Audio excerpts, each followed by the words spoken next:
Yeah, you know what? I mentioned it earlier. Common's "One Day It'll All Make Sense" from Yeah, top to bottom. That was a masterpiece.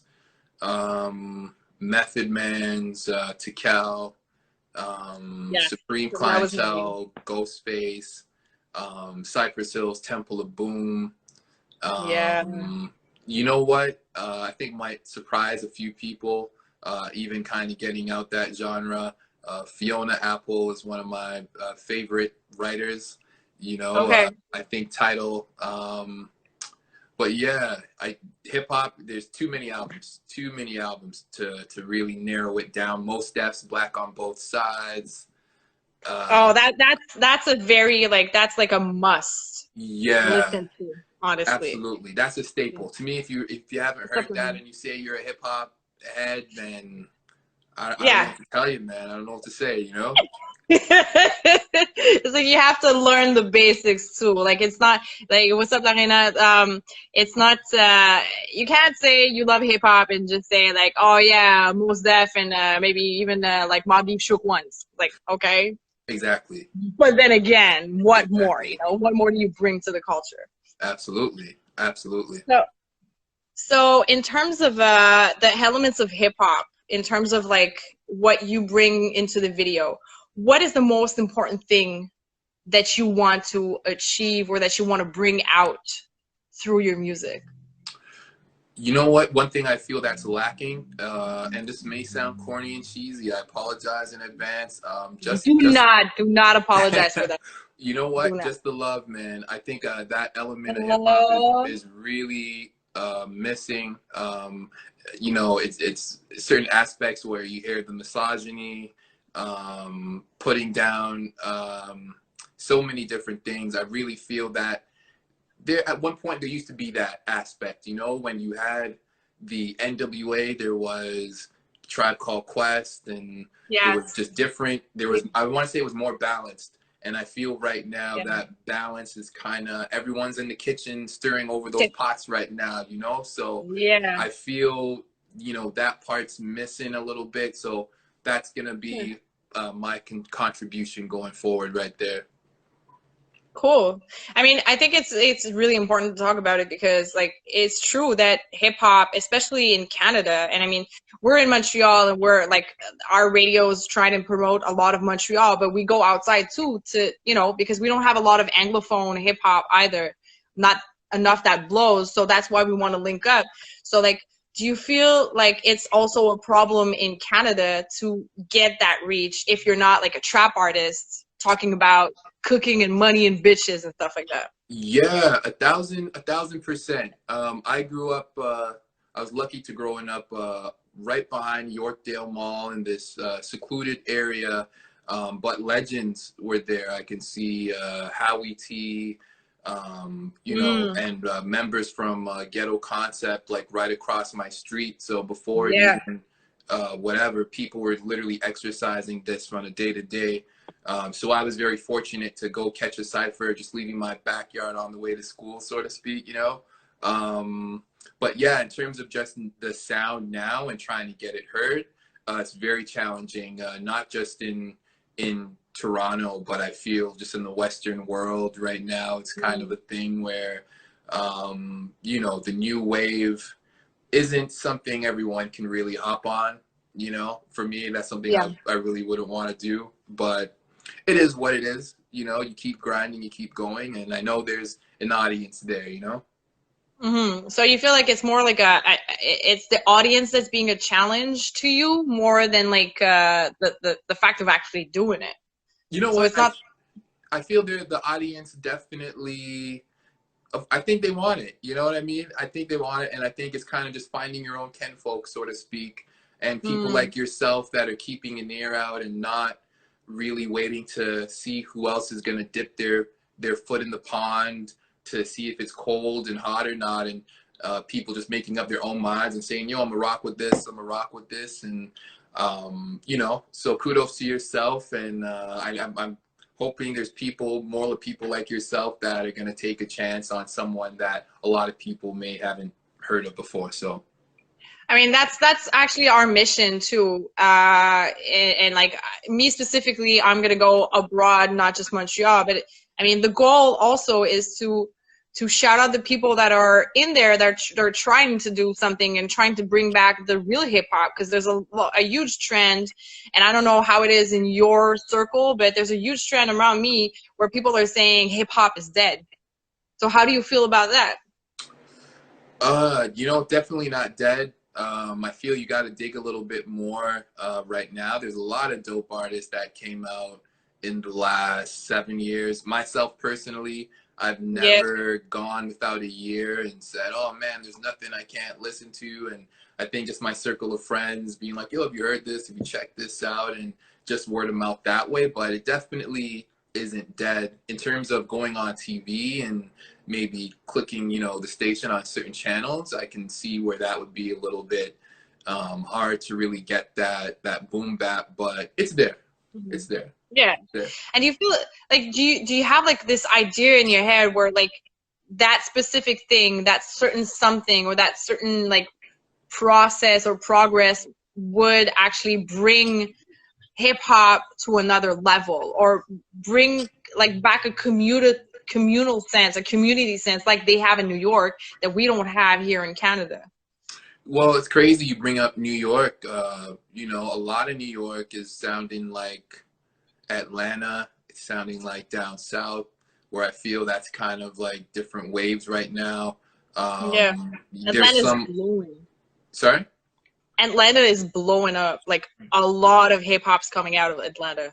Blowing up. Yeah, there's some artists from here that would collaborate from, let's say, artists with from New Orleans, and it would be Mm, really hard to decipher who's from where because they both sound the same on the same track, even though they're from two totally different backgrounds. So, yeah. yeah, geography-wise, it's kind of weird right now because everything is sounding the same almost, or you know, you Hmm. can flip to Germany and you know click hip hop and you hear the same trap, and even though you don't know what they're saying, you know exactly what they're You're saying, like, I'm so to speak. confused.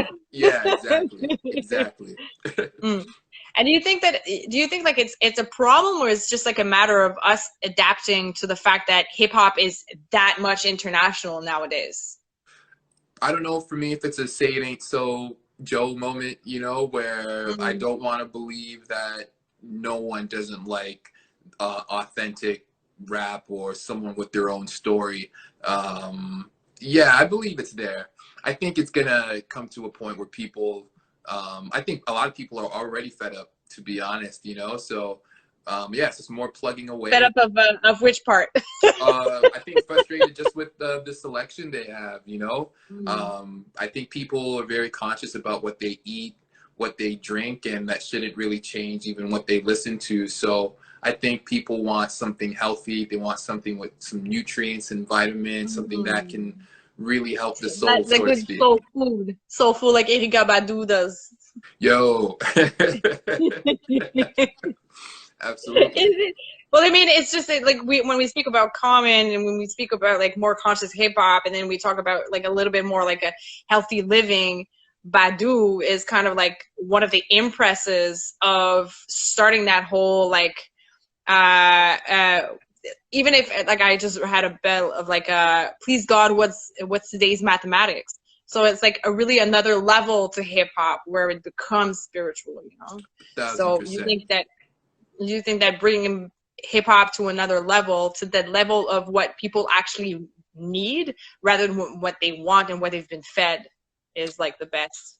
Yeah, you know what? The best my approach really is I don't listen to so much what's going on the radio and the new wave, but really speak from here. And you Mm. know, that's an acquired taste. Not everyone is gonna be feeling it, but I know if I'm genuinely gonna be myself, people are gonna gravitate to that. It's not for everyone, you know, but I think that soul essence definitely is something that I try and put into the pen. So. Cool. So what's your goal, other than just like putting your heart out and trying to build something more loving in terms of hip hop? Is there like a specific goal? Like, if is there like a, you want to make an album of like 22 songs for the next year, or you're more organic? Like, what's your process? I think it's definitely with albums, I like conceptual albums. And that all depends on where you are and what's your state of mind and what's going to really inspire you. Sometimes it could be light, or it could be dark. It can go either way. But right now, yeah, I'm just being my authentic self, and I don't have a set number. It can be 15 songs. It could even be 7 songs, which seems to be, yeah, I don't really put a number on it. To me, when it's done, it's done. Too Short is a good example of an MC where instead of doing 16 bars, he'll do like 12 bars in some of his songs, or he'll do like 9 bars in some of his songs. And I think there was an interview with DJ Quick. Don't quote me on that, but there was an interview and he was just like, "Oh no, man, when the verse is done, the verse is done." And that's something that I can really relate to, So I try not to, even though I like to do my 16s myself, yeah, I really like the idea of, yeah, just express yourself and keep it like that. So it's really more of a feeling more than like set goals, like specific goals for you. Absolutely. Absolutely. So how do you go about writing a song? Do you prefer like you start from a beat, or do you start from lyrics? Like how do you start? Because your visuals are very like intertwined with your beat and your flow. So how do you go about that? You know what? The pen first. Okay. Yeah, I find rhythm or catching a rhythm is very easy. That to me also comes from the soul, not just the actual content itself, but to know, okay, I know how to sit in the pocket, catching a groove. It's almost borderline jazz where you can almost scat. Yeah. Another album, before I even skip that, Do You Want More? The Roots, Black Thought. I think the first time I heard someone scat was Black Thought, and sitting in the pocket, things of that nature is something that I definitely incorporate in my own sound. So one of my producers that I work with, I give him my vocals, and he goes around and will work, or it's very rarely vice versa, where if we give me a beat and I'll go sit in the pocket and write on his stuff. Usually I already have set, and then it's just good to go. So you have your rhymes, but you also have like your back vocals. You already have like all the melody. If we talk about like a rabbit ears, was there like a back and forth as well, or you just like it's all good and he just works the master? You know what? For rabbit ears, oops, I have a visitor.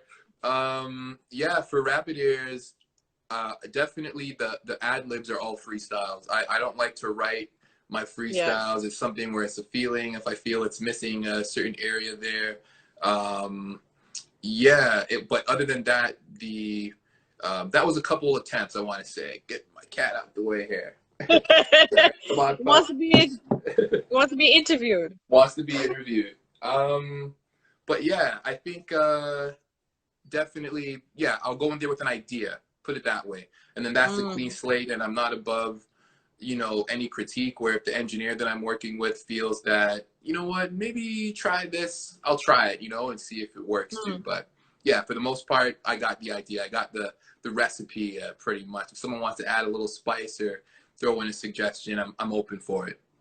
All right. And do you record at home? Do you have like a recording studio at home, or do you record at your producers? You know what? Well, now with COVID happening, it's kind of forcing people to be a little bit more efficient. So I'm now transitioned to recording from home and sending off vocals. But prior to that, actually, it was me going over to my boy's house and, yeah, just getting it lit. Doing it the old school way. Exactly. So how long does it usually take for you to finish, like from like the beginning of a song and to the end of like the master is done, it's ready to do a video clip? How long does it usually take for you? Well, the creative process is interesting. I can write a verse and be like, okay, it's dope, and then look at it the next day and be like, oh, this is awful. That to me takes the longest. The mixing and mastering, and the people that I work with, they're really efficient. and they get that done ASAP. But the pen, you know, once you say something on record, it's there. You can't. Yeah. So I've been, Take you it know, away. just reading over that Yeah, a I get little it. bit more. But yeah, man, I want to say there's not a real time gauge. Like one song, if you're feeling something, it could be a matter of minutes where everything is just clicking, or Yeah. sometimes it can be a bigger challenge. You know, dare I say, writer's block and going through that. But for the most part, it would be really hard to determine what a time gauge is. Okay, so it depends on the song, it depends on the beat, and it depends on your state of mind, like you mentioned earlier. Exactly. Exactly. All right, cool. Cool. So we're done for now, and I really can't wait to see what you're coming up with next. For the last question, like, what would you say that is the most important thing in hip hop, Ooh, apart from the love that you mentioned before? ooh, you know what? Authenticity. And Authenticity. yeah, Bam. and Boom. also challenging if you've heard something that you before, try to come up with your own stuff, you know, originality, Originality. authenticity. Those are the most important All things. right. Those are very good words. Very wise words, my man. Hey, hey. So thank you so much for joining us. Honestly, like I can't wait. And we'll keep in touch. And your money stack is going to be on tonight on our pre-recorded show. So, I mean, you can shout out to your people. And yeah, thank you so much. And I hope that we get a moment to actually holler in face to face at one point when this COVID ends, and Toronto, Montreal do Absolutely. something. I'm gonna holler All at right, you thank for sure. you, man. Take care. Have a good night. You too. Thanks. Alright, donc c'était Brian ici, un artiste de Toronto. Oui, le début de l'émission, c'était en anglais. Je vais pas, c'est ça, on vous aime pareil, puis on espère que vous nous aimez quand même. C'est important aussi qu'on ait la diversité de la culture.